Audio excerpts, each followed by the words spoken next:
My name is Stephen Nolan. I'm the Managing Director of the UN Environment Financial Centres for Sustainability Global Network. I'm really thrilled to be here with you all today. FCFRES is a network of 30 financial centres globally, working together to support the rapid growth of green and sustainable finance within the centres in order to achieve the Paris Agreement targets and the UN Sustainable Development Goals. We are joined today, we are co-hosting this session today with Paris-based Institute for Climate Economics, one of the foremost institutes on this topic globally, and no surprise, it's based in Paris, given Paris's leadership in the area of sustainable finance. Before we get into my colleague Michel to begin his presentation, I just want to do some housekeeping, if I may. Obviously, we've all been on a lot of webinars and Zoom calls over the last number of months. We're probably all zoomed out at this point, but there is an etiquette to these calls, which I think is quite important. Obviously, our panel members will be those who are speaking. If you as a participant, as an attendee, want to ask a question, please do so in the chat function and we can respond to that. The session today is recorded. And if you can go to mute if you are not participating, and also turn off your video camera unless you are speaking, that will also be very, very positive. We are very fortunate today to be joined by FCFRES members from Frankfurt, Paris, and Hong Kong. And then what is super is to have the head of green finance from the Moroccan Central Bank as well. So without further ado, I want to hand over to Michel Cardona to give us an update on the recent report that they launched, the global perspectives on how financial regulations can guide the transition to a low carbon economy. Michel is a senior advisor, financial sector risks and climate change at the Institute for Climate Economics. Michel, I hand over to you, please, sir. Thank you. Thank you very much, Stephen. I'm very pleased to participate in this webinar today. And thank you to Stephen and to FCFRES for co-organizing this seminar with I4CE. The report I'm going to present was prepared in the context of a project funded by Climate Kick to help sustainable finance centers to member of FCFRES to assess and develop their strategy. And as mentioned by Stephen, the objective of the report was to clarify what role the financial regulation could play to support the low carbon transition in terms of objectives, in terms of instruments, and in terms of challenges and priorities. Next, please. Next slide, please.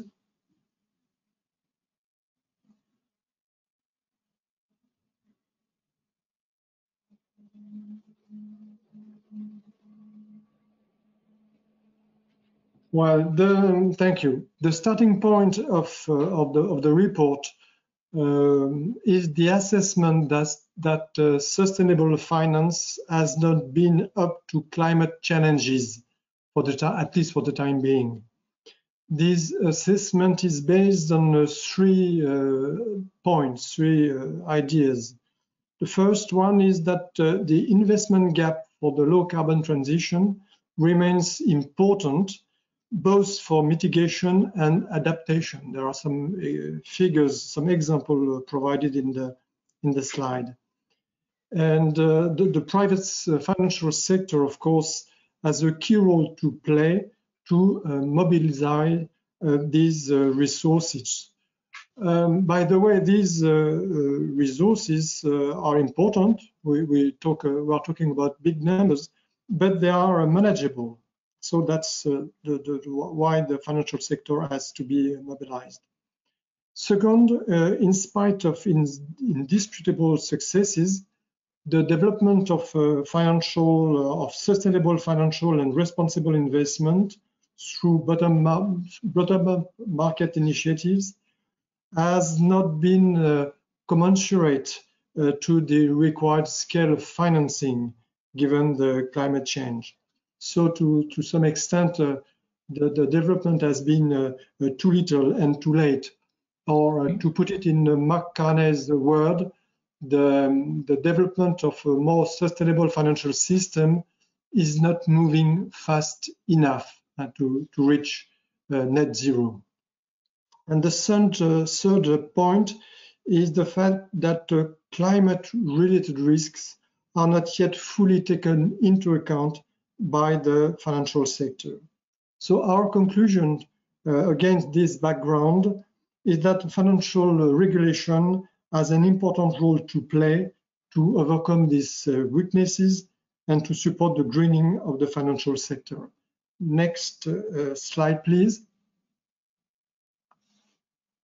So the question is then, what could be the objectives of using financial regulation to support the low carbon transition?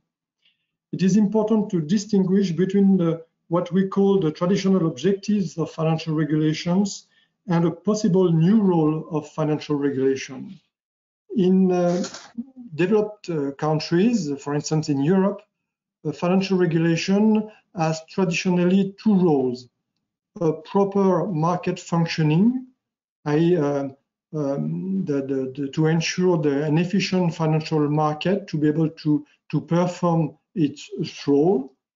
And in this role, financial regulation mainly deals with information provided by market participants, information provided to investors, to final investors, and so on. And the second traditional role of financial regulation is to ensure financial stability, both at the individual level, micro financial stability, and at the system level financial stability, so the macro stability. And here, the financial regulation deals mainly with risks. Regarding these two traditional objectives, there is now broad consensus among regulators in Europe, but beyond that, in many countries, in Asia, in Africa, and so on. There is a broad consensus that climate-related risks need to be taken into account in this financial regulation. And so the debate is more about instruments and priorities, but there is no debate on the objective itself. If we if we broaden the perspective, and if we look at emerging market economies and developing economies, one can see that financial regulation has, in addition to these two traditional roles, has an economic policy role. And this role consists in channeling or in supporting, trying to channel financial flows, financial and credit, notably, towards low carbon transition. It's a new objective seen from developed countries, but it's not a new objective seen from emerging market economies. So here there is no consensus because financial regulators in developed countries strongly oppose using financial regulation for an economic policy objective. Whereas there is a long tradition of using these in other countries. Next slide, please.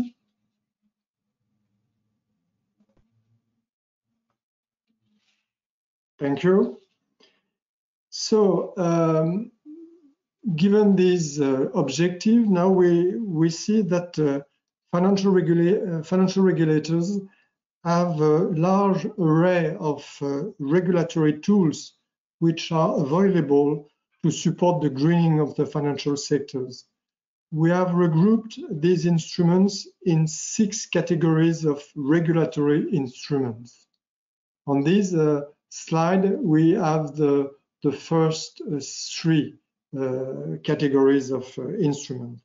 The first category, in the first category, we find tools to increase the awareness of financial actors vis-à-vis a climate change impact.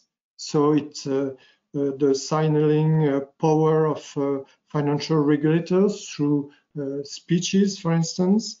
It's also the supervisory engagement of the supervisors with the financial actors to ask question, information, data on how the financial players manage the climate-related risks. And finally, it also goes until setting supervisory expectation to clarify what the supervisors are expecting from financial players. And then it also consists in conducting research to contribute to the collective learning curve. That's the first category of tools. The second group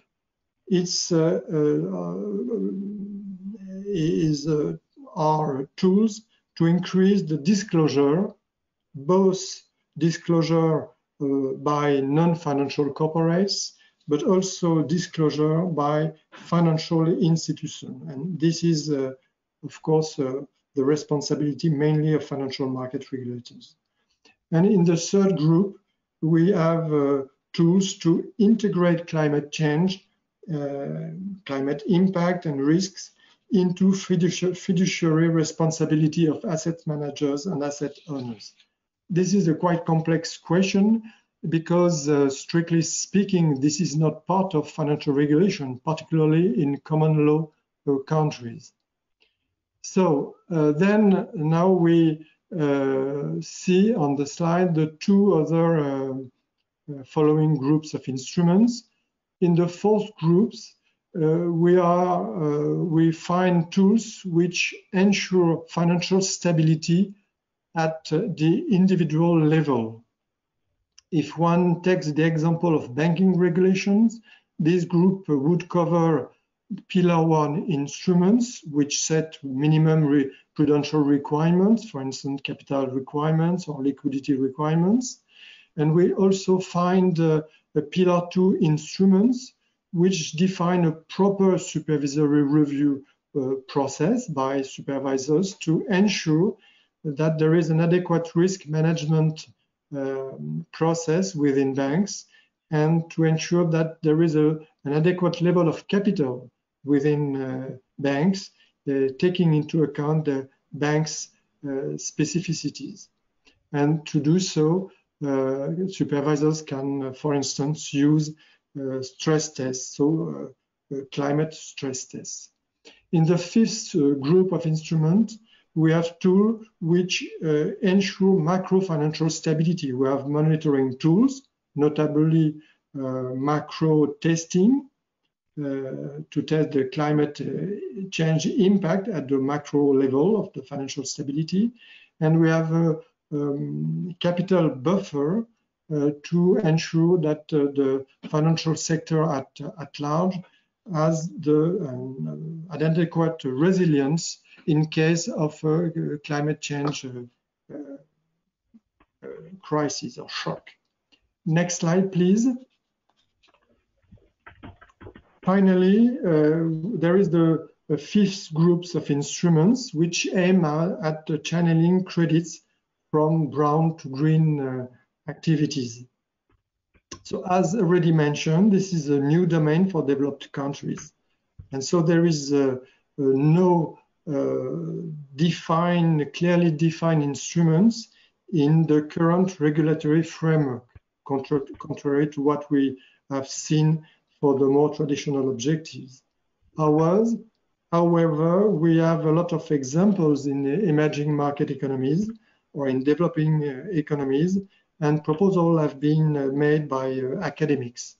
If we look at this example or proposal, we can rank these available instruments by an increasing order of constraints, starting from orientation tools, for instance, National Sustainable Finance Roadmap or Green Finance Guidelines. We have then incentive tools, for instance, using the capital requirement as an incentives tool, green supporting factor, for instance. Then we have more constraining instruments such as the state-directed the priority sector lending program, or the more straightforward instrument, which is credit limits, which would consist in setting minimum credit floor for certain type of credit provided to specific sectors, or on the contrary, to set a maximum credit ceiling going to certain sector of the economy. Next slide, please.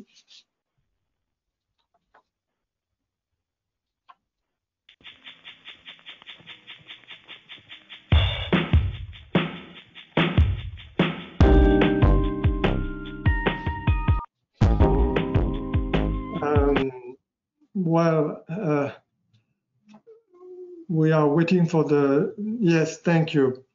So, no, this is the slide before. Yes, thank you. So we have seen that there is a lot of regulatory, no, the slide before, please, Amélie. So we have seen that there is a lot of regulatory tools which are available. So what are the regulator and supervisor challenges to implement these tools? So I would like here to stress 4 points. The first one is the fact that we need a continuum of regulatory tools. There is no magic bullet to address a very complex situation, which would require to transform the full transformation of the economic and financial activities. So we have to use a variety of regulatory instruments. For instance, we have to use both market discipline instruments as well as prudential regulation. Second point is the fact that there are short-term priorities for financial regulators. Some action need and could be taken immediately. That's already the case in some countries, but not in all countries. And so financial regulators can already engage the dialogue with institutions. They can increase the awareness of financial institutions.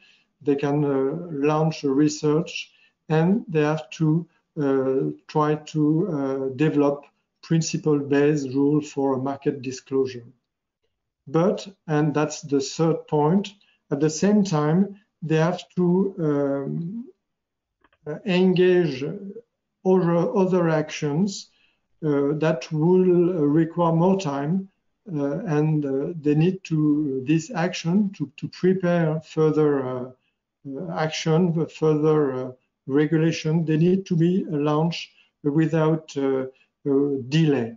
For instance, about stress testing, about rule-based reporting, about macroprudential tools, etc. And finally, there is this debate that I mentioned about using financial regulation as an economic policy instrument. This debate needs to be informed in addressing several questions. Why should we use financial regulation for an economic policy objective? What does that mean in terms of financial regulation mandate? And how to address the potential conflict of objective. And finally, that's the next slide. Given the time constraint, I will go very shortly about this one. We have tried to sketch a timetable for regulatory tools, so I will not go into detail in this timeline. The idea is the timeline is based on the implementation difficulties, and we have to, there is a progression from raising awareness, then setting principle-based regulation toward setting rule-based regulation. So we need time to develop this and to overcome technical difficulties. We mentioned the short, medium, and long-term perspective. to give a sense of priorities, but we are talking here about years and not decades. So it's not, we have to set this implementation in a very relatively short period of time. So I will stop here. Thank you. Thank you, Michelle. That was very, very comprehensive. And again, congratulations on the work. As you said, it's coming a very timely in terms of what we're seeing happening in the market from the European Union and elsewhere. Just before we get into our next speaker, I also want to welcome other FC4S members. I'm delighted that we have representation from Barcelona, Guernsey, Dublin, Abu Dhabi, and of course, Casablanca itself, along with our panelists, Frankfurt, Paris, and Hong Kong. So thank you all for joining us today, and thank you to all participants for joining us today. We're very fortunate in our next speaker. We have a regulator from one of the leading jurisdictions globally on green and sustainable finance, Morocco, who is going to speak and respond to Michel and the challenges that he just presented, the opportunities, and at the speed of which we need to move in terms of crowding in that investment level into all our targets and to be aligned with the Paris Agreement. So who we have next, without further ado, we have Najwa, who is the head of the Green Finance Department at the Moroccan Central Bank. Najwa, it is a real pleasure to have you here with us today. Thank you very much for participating. So if I could ask you now to unmute and put on your video, that would be super. Thank you, Najwa.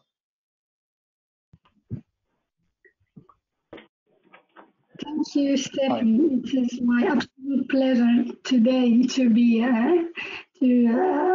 a part of this webinar to provide some insights into Bank al-Maghrib's engagement and achievements on green finance, and to share some of the challenges ahead from our perspective and possible solutions maybe to further develop green finance.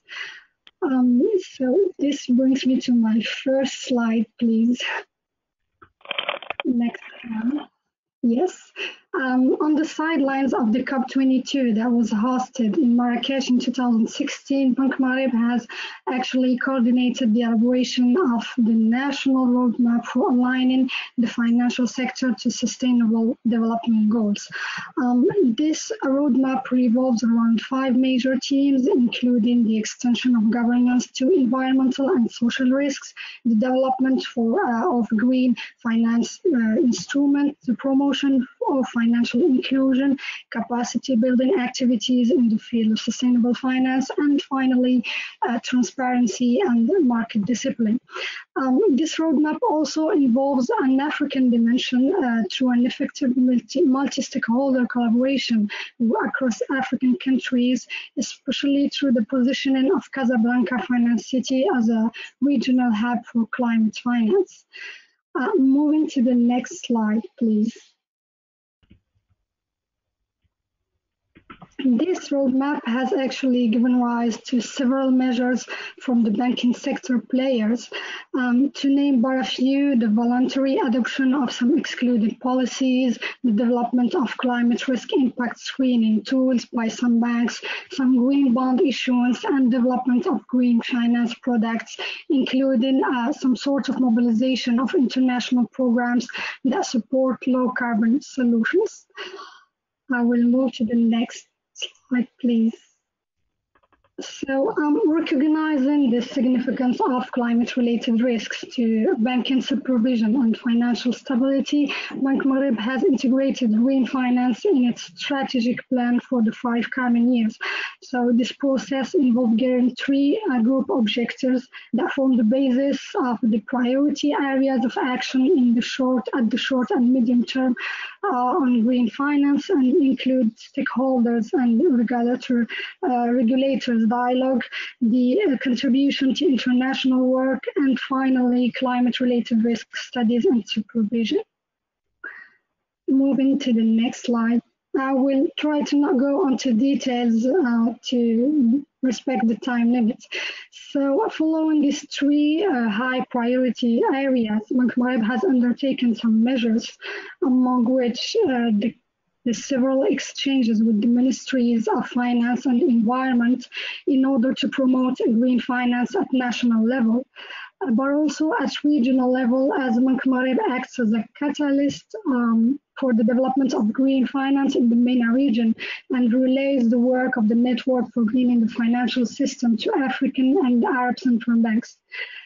Also, Mcquaid promotes the debate on green finance through the organization of regional and international events related to the topic. The two latest event that was co-organized by Mcquaid before the breakdown of the COVID-19 were the high-level conference on inclusive green finance that was co-organized with the AFI and was hosted by the NGFS and African Central Bank, but also the third edition of a global green program that was co-organized with the Casablanca Finance City Authority, the Tsinghua University Green Finance Development Research Center, and the IFC.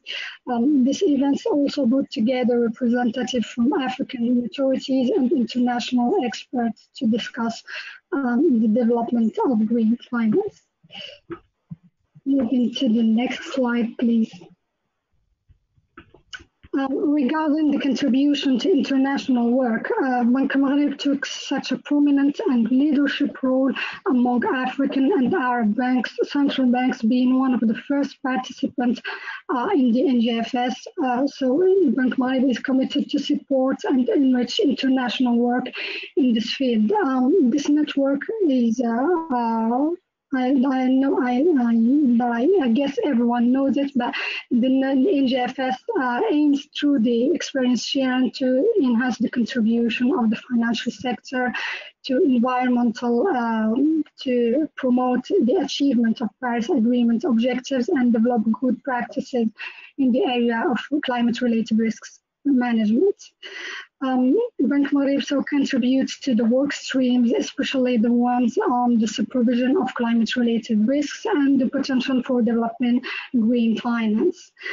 As of today, the NGFS consists of 66 members and 12 observers, reflecting the strong commitment among central banks across the 5 continents for scaling up green finance. Moving to the next slide, please. Mcquaid is also a member of the Sustainable Banking Network, which is an initiative led by the IFC and which focuses on advancing sustainable finance in emerging markets and bringing together banking and financial markets regulators from these countries. Morocco has been assessed twice by the SBN and its rating was upgraded in 2019, thanks from development to advanced. Thanks to the initiatives taken by the Moroccan Authority for Capital Markets, but also from Mcquaid. These initiatives are recognized as inspiring practices for network members. And last but not least, Mcquaid is a member of the Alliance for Financial Inclusion Working Group on Green Inclusive Finance. And Mcquaid has also contributed to the 23rd edition of the Financial Stability Review of Banque de France, which was released in June 2019, with the publication on the challenges and prospects of green finance in Africa, which I encourage all of you to give it a read. Moving to the next slide, please. And this brings me to the points raised earlier by Michel. There is actually a number of prudential tools where climate change can be included to improve transparency about climate change related risks and ensure they are effectively managed by financial institutions. So in this respect, Mcquaid is in the process of issuing regulatory texts, which is expected to introduce requirements for financial institutions to manage environmental and climate change related financial risks and disclosure information on environmental and climate change issues. This text was established through a process of broad internal but also external consultation that included many exchanges with international experts, while also taking into consideration the views of banking sector players. The next step was to launch. No, sorry, I'm still in the slide on the first slide, please, on climate-related risk assessment. Yes. So regarding the second point, we are in the process of launching a national set risks with the support of international experts. This project aims to identify and assess the relevant climate risks to the Moroccan economy, which brings me to the next slide, please. Yes. I will go on faster on this one as I see that my time is almost over. Regarding the regulatory texts, as we had consulted the international experts, this text draws on the international standards, especially the ones developed by the TCFD, with regard to integrating climate-related risks in the governance strategy and risk management frameworks. Moving to the next slide, please.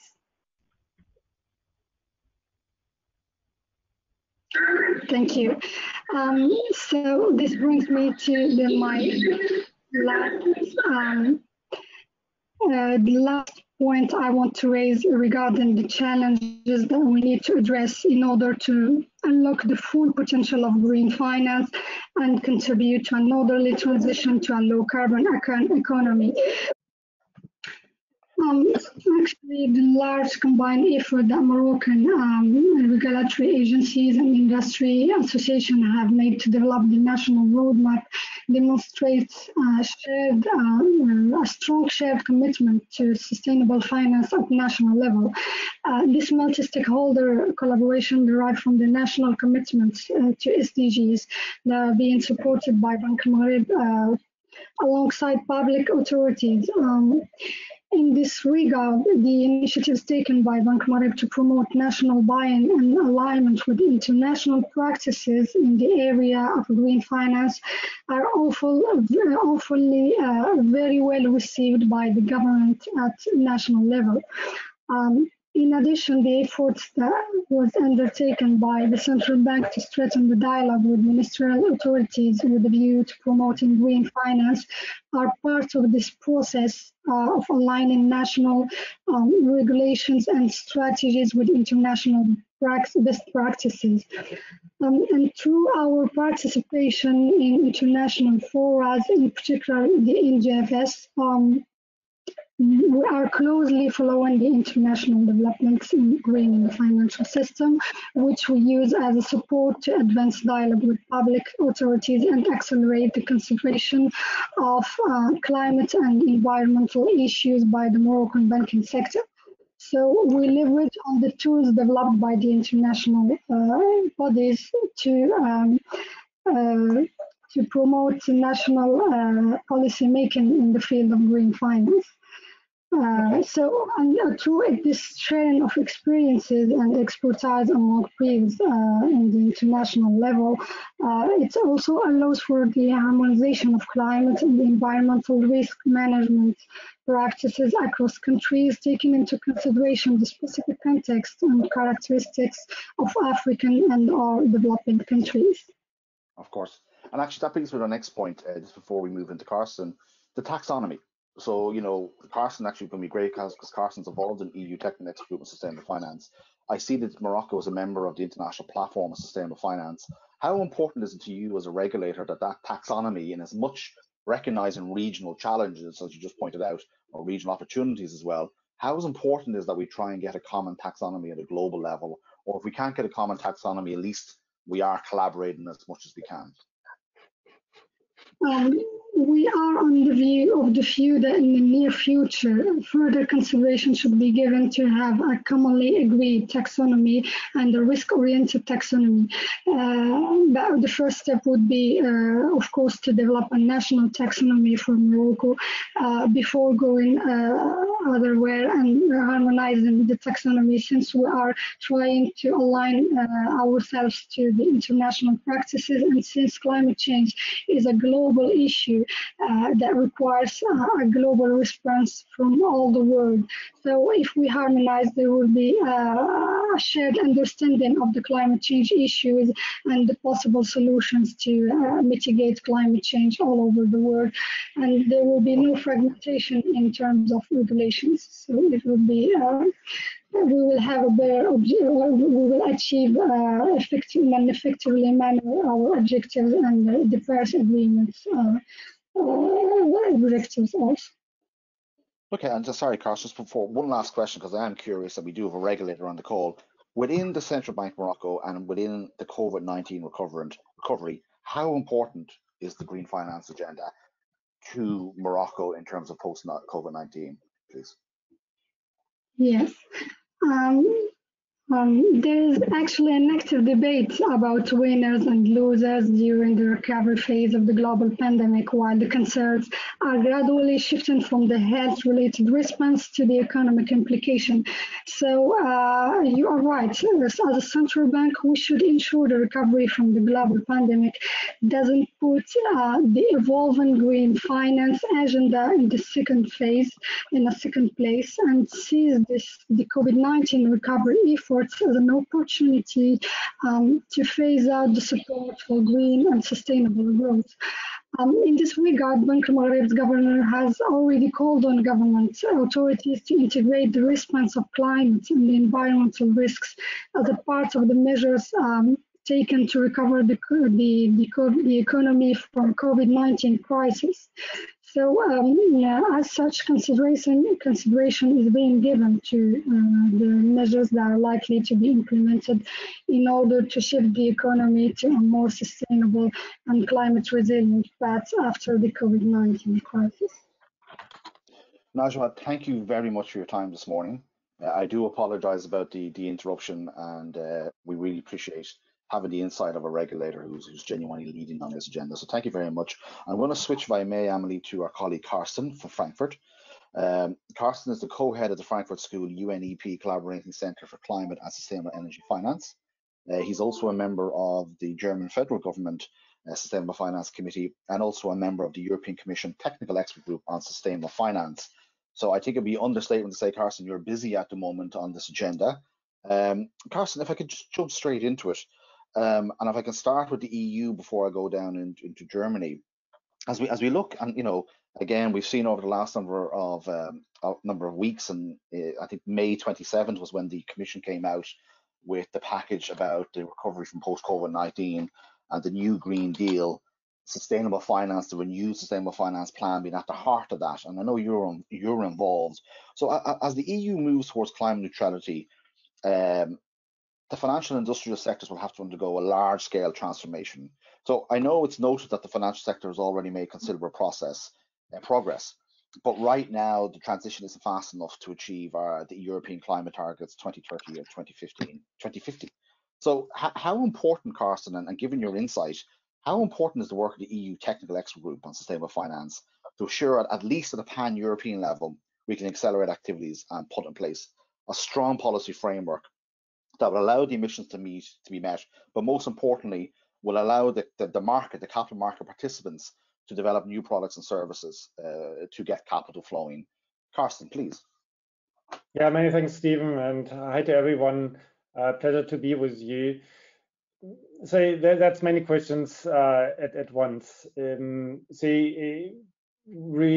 respect to the EU taxonomy, it was published just very recently and is now official. That's a major tool, basically a shopping list for economic activities to be pursued that are supposed to be in line with the long-term goals with the climate transition, as climate were the two agenda items that the TG, the taxonomy group, involved itself with.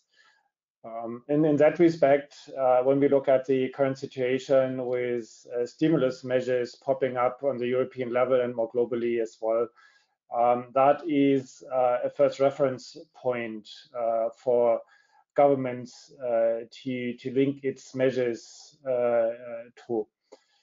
what is, I think, as of now, a slight challenge with the taxonomy not covering a complete set of economic activities that significantly contribute to EU's environmental objectives. I think, and that's my personal view, it needs to be accompanied by further measures. In particular, and there's a few examples to that, and maybe a French example might be prudent to mention here. When the government supported, when the French government supported, for instance, Air France, say any stimulus measure should be accompanied by sustainability goal setting, in my view. It's a perfect time to align stimulus measures with a long-term objective, because otherwise it will be a big challenge as the money can only be spent once, given the size of the stimulus measures on this global scale. And it's also a good business case, actually, to future-proof business and to take this opportunity right now and to learn from the corona crisis that resilience is, and that relates to the earlier presentations, is of high importance. And corona is actually maybe a small one compared to the very big challenge with climate and with sustainability at large. And I'd like to mention as well an intergenerational, okay, difficult word for me, aspect in here, because it's just very important to be prudent with respect to younger generations, because when we have more debt right now, say, who's going to pay that debt? Say it will be the younger generation who will have to repay that debt ultimately. So there needs to be measures financed by additional debt that actually the younger generation profits of. So maybe that's a small introduction. The taxonomy, I think, is a very good starting point, and to apply it beyond European Union's borders, and to see how it can, kickstart discussions in other countries, and that has already been the case, is a very strong point the European Commission and the European Union at large brought to the global community. And in that sense, my perspective is the taxonomy, that's not perfect, that's not what I claimed, is a perfect start for shifting economic activities to become more sustainable. Thank you, Carson, for that introduction. And as I said, congratulations, because I think when you volunteered to be a member of a technical expert group, I doubt anybody in that group envisioned the amount of time at a personal level you'd have to give over the previous years. So it's fantastic to see that work come to fruition. Carson, if I can now zoom into Germany, the economic heart of Europe, and what we have seen coming up is that Germany takes over the EU presidency, or the presidency of the EU next week, I think, on the 1st of July. You sit on this committee on sustainable finance within Germany, within Frankfurt. I suppose we'll start that first. Where do you see the market actors on the area of sustainable finance? And my second question is, under your leadership and that of your colleagues in the Frankfurt Centre, what are your plans for the future? How can you do you have a strategy in place to position Frankfurt as a sustainable finance hub, and what are the different elements of that, please? Yeah, maybe I start with the second, maybe a bit more general perspective. And this is very much now on a government's level, that there's ambition to become one of the leading financial centers for sustainable finance. How to become a leading center for sustainable finance is actually quite a strong debate. Maybe that's because of the special design of the German financial sector, that is where smaller scale institutions play quite a big role. When new regulation comes into place or is envisaged, there's quite a natural hesitancy to actually welcome such regulation. Even to the contrary, sometimes quite some strong pushback. So it's very critical to see what regulation actually will be, what benefits will come from additional regulation. So there has to be a very strong case for that. We see much more openness to that, including in the financial sector, that financial regulation will have to play a very important role, even if that's not a strong tradition in the German marketplace. But with the ambition by the government, we increasingly see that the financial sector and some key players in the financial sector takes this even increasingly serious, and even though it might not be that visible sometimes in public, there's quite some activity behind closed doors to understand and to in particular operationalize what is expected as additional regulation coming into force, and that relates very much to key items. That relates to first stress tests and scenario analysis, how to do that, how to integrate this into financial institutions' operations, and secondly, it's everything about transparency and reporting. So basically building on maybe even scenarios and then stress tests, but in terms of impact, actually that is, I think, an additional point that we will see more of. And I wouldn't be surprised if ultimately the German financial sector will come together and will join forces even a little more publicly in the nearer future.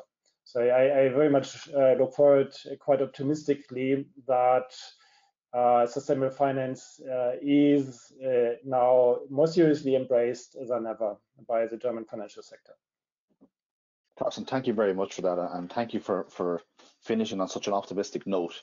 But I think that optimism, as you just outlined, is you're sitting there and you're watching what's happening, and it's based on facts, right? Which is the key thing. It's not about PR. It's beyond raising awareness of this agenda. As you said, it's now moving into activities and action around stress testing, transparency reporting, and you're also driving that at the EU level. So in the interest of time, I'm going to just move on to our next speaker, Ben Mcquaid. Ben is a member of the Hong Kong Green Finance Association board. Ben, it's terrific to have you here with us today.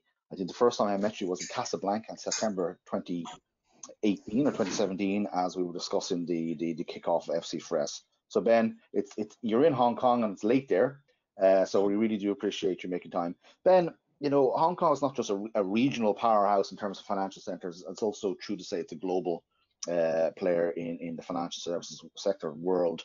In 2018, September 2018, the Hong Kong government announced its green finance framework.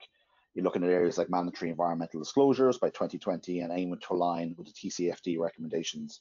What is the policy, given that we're talking about policy and regulatory today, what is the policy progress to date? And I suppose my second question, on the back of that, what has been the role of the Hong Kong Green Finance Association in working at a public-private level with the government to put these different activities in place? Please, Ben. Okay, thank you, Stephen. And let me also thank Michel and his colleagues at I4CE for their report, and of course for placing green financial policy and regulation in the spotlight. As I'm sure we all know, this is a really important topic. And let me tell you, it's a great pleasure to be here to participate in this webinar and to share some perspectives from Hong Kong. So let me respond to your questions just by perhaps first sharing a little bit of context. So For us, green finance is about mobilizing private sector to fund the huge cost of meeting the COP21 decarbonisation commitments. And the important point being that the public sector has never had the money to pay for the cleanup. And yet we can't simply expect the private sector to just roll over and get their checkbooks out to pay for it. So we need to incentivize, we need to mobilize, we need to prioritize, and where appropriate, we need to mandate to accelerate the green transition. And this is where thoughtful financial policy and regulation can play a vital role. So in Hong Kong, our green finance journey really started to gain serious momentum in sort of 2017, 2018, with the government policy commitment to making Hong Kong a leading green international financial centre. So policy for us represents a powerful signal to the market that change is coming, and equally importantly, a powerful signal to our regulators and government bodies that they will and are going to play a very important and necessary part of the solution. And so fast forwarding 2.5 years or so, we are now starting to see signs of real and measurable progress, including from our exchange, the Hong Kong exchange. And so, Stephen, as your question infers, from 1 July this year, i.e. from next week, TCFD-aligned ESG reporting will be mandatory for all Hong Kong listed companies, which is a major breakthrough, as I'm sure everyone will appreciate. And as we tip our hats to the Hong Kong exchange, we should also give a special mention to the Securities and Futures regulator in Hong Kong, who also regulates asset managers.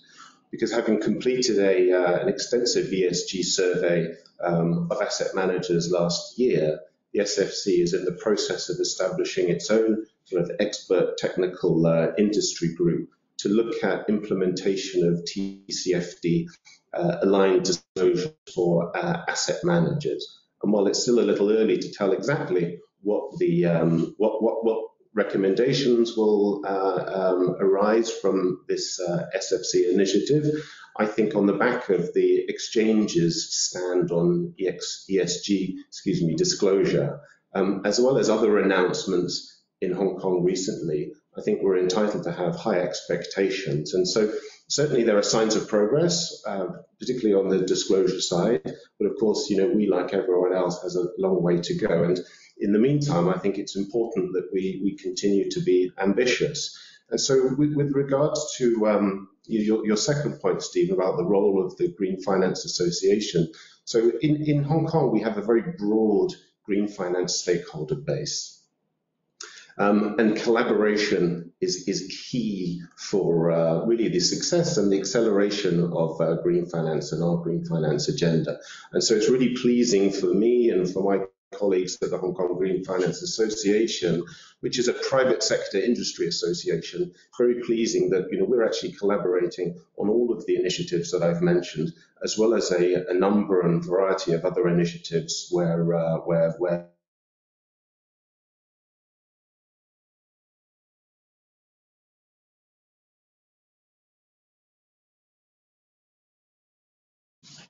Ben, your screen has frozen, so I suggest you turn off your... Thank you, Ben.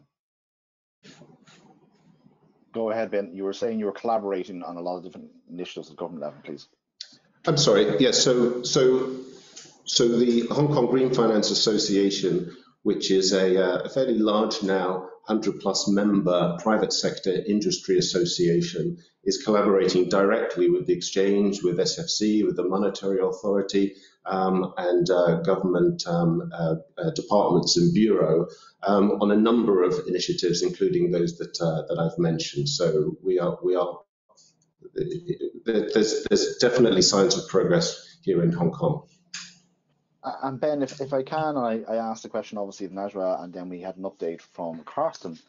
The taxonomy, or issues like the global, like a taxonomy coming out of Europe and obviously within China. How important is it to you in Hong Kong and the market participants that there is that collaboration at a global level, or at least between regions, that are really driving this agenda on issues such as the taxonomy? How How important is that to you to allow you to further stimulate what's happening in Hong Kong, please? Yeah, so I mean, Hong Kong is the leading green finance hub in APEC and Asia Pacific, and this of course presents an opportunity to collaborate to channel green capital across the region, and as we continue to rise as a green financial centre, I like to think that Hong Kong can take on some responsibility for supporting our neighbours throughout APEC in realizing their own green finance agendas. I mean, you mentioned taxonomy. There's the taxonomy debate, as we know, has been sort of raging, as it were, for some time. As you may know, the EU-China working group on taxonomy harmonization has been sort of working towards that goal for some time. And you know, I think that is a great example of collaboration and the potential for collaboration in this space, because if successful, you know, if we do indeed have harmonization of sort of China and EU taxonomies, then you know, we'll soon have a international green standard for the world, and that's a very powerful thing. And I think, you know, the COVID, I mean, there has been a little mention of COVID, but we've done very well to sort of, you know, not get too overwhelmed. But the pandemic has demonstrated that we're all vulnerable to systemic risk. And I think, as Carsten mentioned, there's no greater systemic risk than climate change. And we all know that reliable data is essential to the acceleration of green finance. And then along comes COVID to provide, you know, what I've described before as the mother of all data points, including data to show that there's, you know, there's greater resilience of green investments over brown.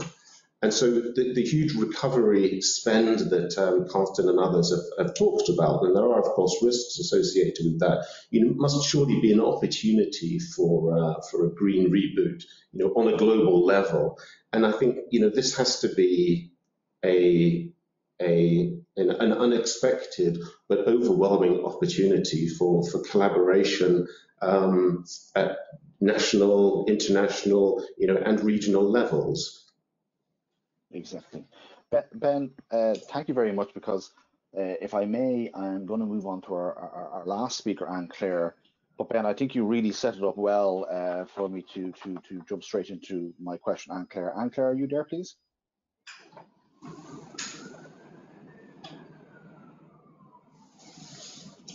Anne-Claire?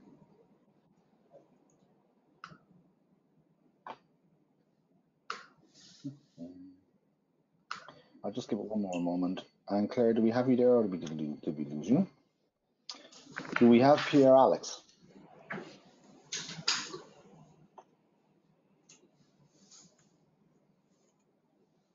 Okay, we seem to have lost. Sorry,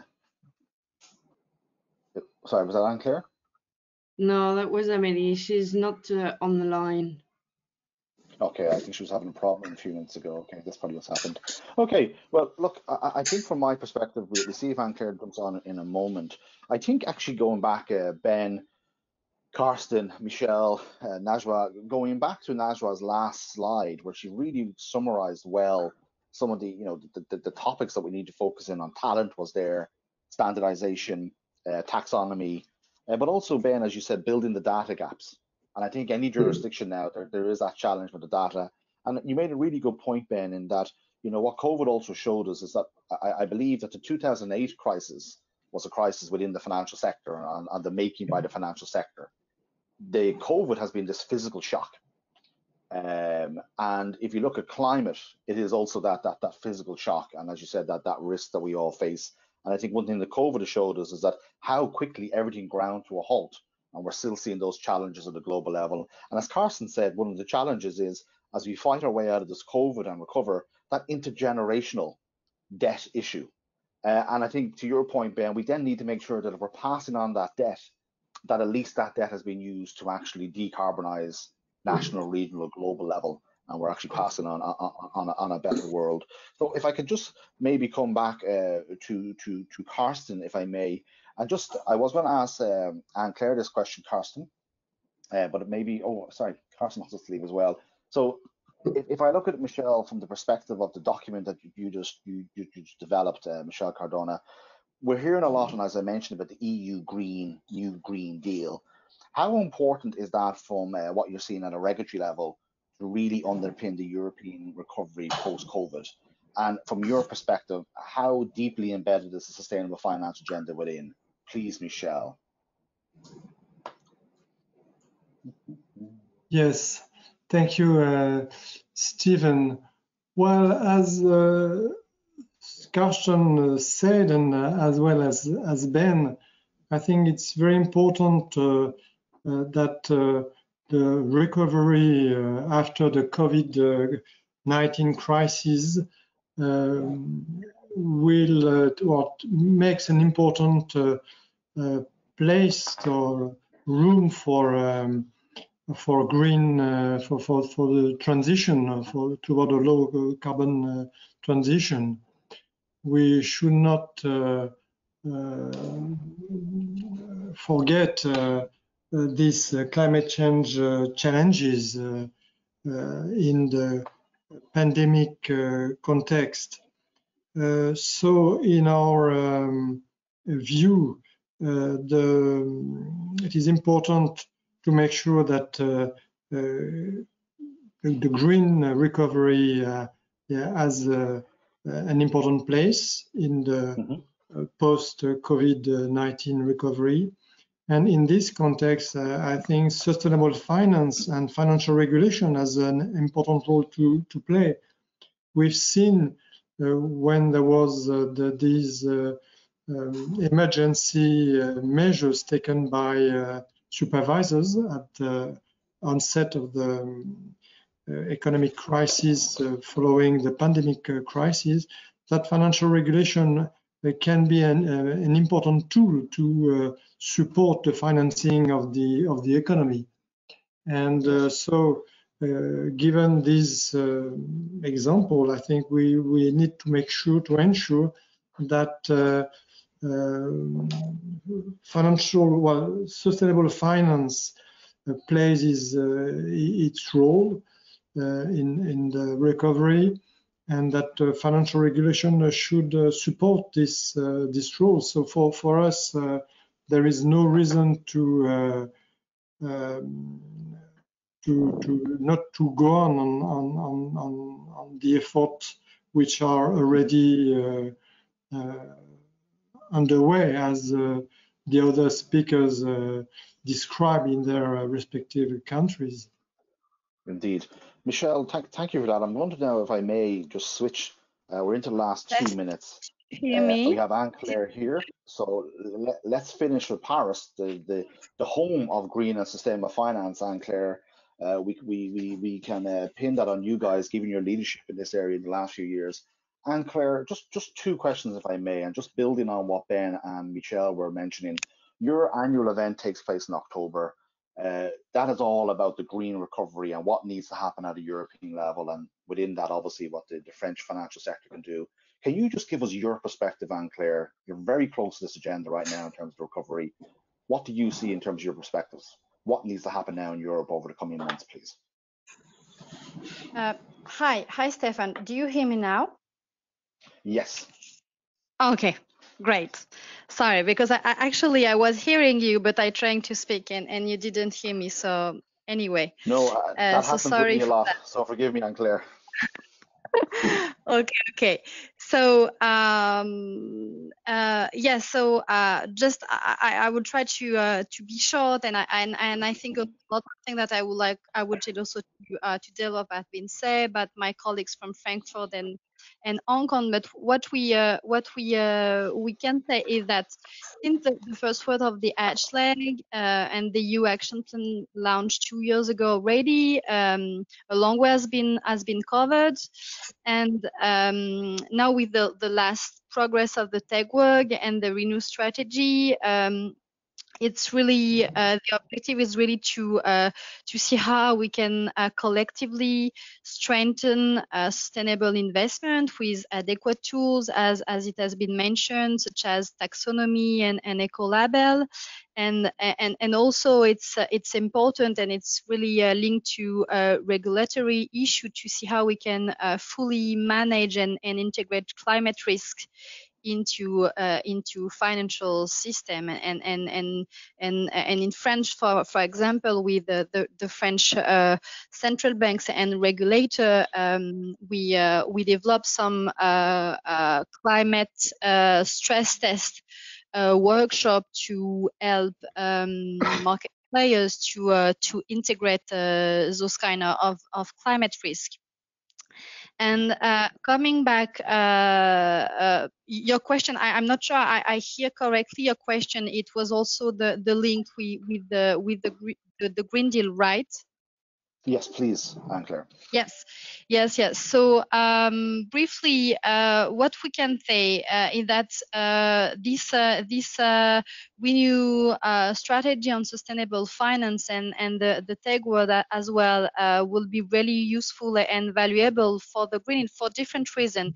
I will maybe just give you a few examples. The first one is that the renew strategy really gives, as it has been also explained by Michel and also by Carsten, really gives a framework to all European countries to speak the same language, to have collective tools, and to go to the same direction.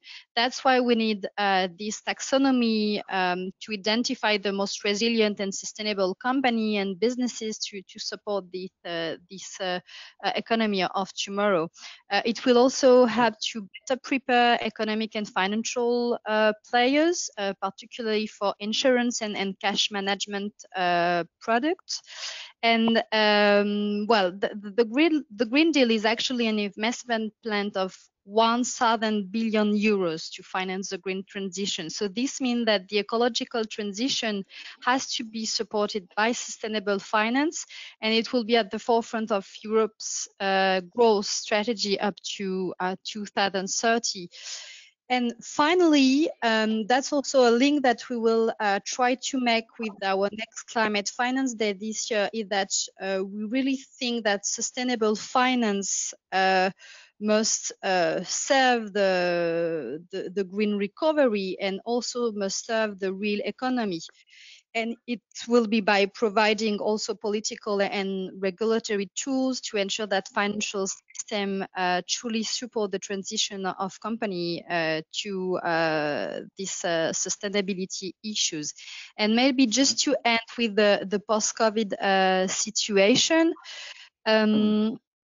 we really see that the transition should be a key element to economic recovery. And what we think is also that we have to make this transition a just transition, to make sure that we also take into account the social impact, which will be a major issue for the economic recovery.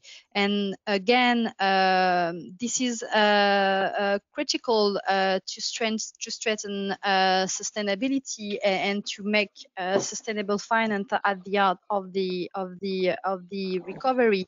And maybe I can end on that, but just even maybe if it's obvious for us, I think we all have to keep in mind that health crisis, and particularly this COVID crisis that we are facing, likely to increase as climate and environmental impact and pressure on biodiversity escalate. So I think we really have today even more to be prepared to face those potential crisis, and sustainable finance should be really the answer to that, and the answer to set up an economic recovery in Europe, but also probably worldwide. And Claire, just one last question, and I'm conscious that I've gone on by 4 minutes, so I will promise I finish on this one. to everybody. And Claire, going back to what Ben said, and it is the case, and we see it across every jurisdiction, no one government or governments combined have enough money right now to finance this transition. And so we have to crowd in that private capital. So as you point to 1,000 billion from the European Commission, that also has to be crowded in, as you said, the policy and regulatory frameworks that actually are allowing, as you said, the market respond. The just transition, Najwa said there'd be winners and losers, unfortunately. And we're all also seeing that. If I could just actually, on a practical level, because I know you're doing a lot around the innovation agenda. So taking everything we've heard today, and while we have significant, what are you seeing at the innovation level across Europe, or perhaps within Paris? Because we're responding to these regulations and policy frameworks, as you said, to allow us to develop tools. Where is the biggest opportunity that you're seeing if you're a market participant around this agenda now in terms of developing new products, Anne-Claire?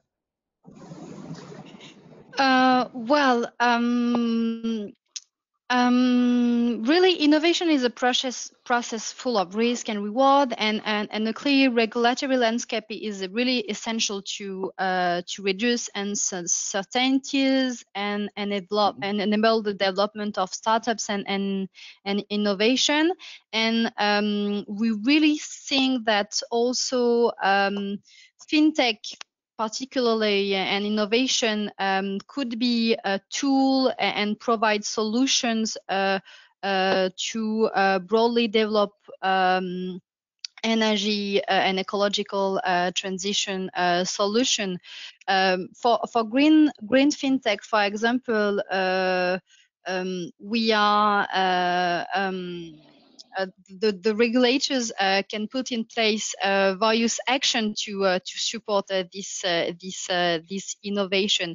For example, the most essential is to connect the market and work to stay updated with innovation, to support them adequately, and the most concrete is also to put in place a kind of innovation sandboxes that enable startups to access markets and data to test their solution. And maybe, as I know we are running late, I will just add on a concrete example that which also had in France a great interest, even from regulators, which is our challenge FinTech for Tomorrow that we have launched 2 years ago, and which aims to identify and support actors of sustainable innovation in finance. So we have launched it with Climate Kick and the French energy transition, but we also developed several international partnerships, especially within the FC Forest network, but also with Tel Aviv. And we really think that it also a good tool, and it's interesting to see that. I mean, it's really attractive. The challenge is very attractive, both for market players, insurers, banks, who are very interested to identify this innovative solution, but even regulators has now joined the steering committee of the challenge, because they are also very interesting to better understand how innovation can be also a tool for the financing of the green transition. Well, and Claire, that is super, and again, that innovation coming out of Paris, no surprise. So look, guys, I went on slightly more than what we had agreed, so I do thank you. First, I want to apologize about the earlier technical difficulties. We were rocking along quite well, and look, these things happen. I think we've all been in a lot of these calls the last few months, and every now and again an issue pops up. So thank you very much for your patience. And Najwa, thank you again, because that happened during your part. If I can just sum up, I think, Anne-Claire, you kind of finished there, and I'm mentioning Climate Kick. It actually brings us all the way back to Michelle, in that Michelle's paper was also co-funded by Climate Kick. So Climate Kick are obviously having a big impact across Europe, and indeed they support FC Forest Europe. From my perspective, I want to thank Michelle and his colleagues for developing what is an excellent document and a very timely document.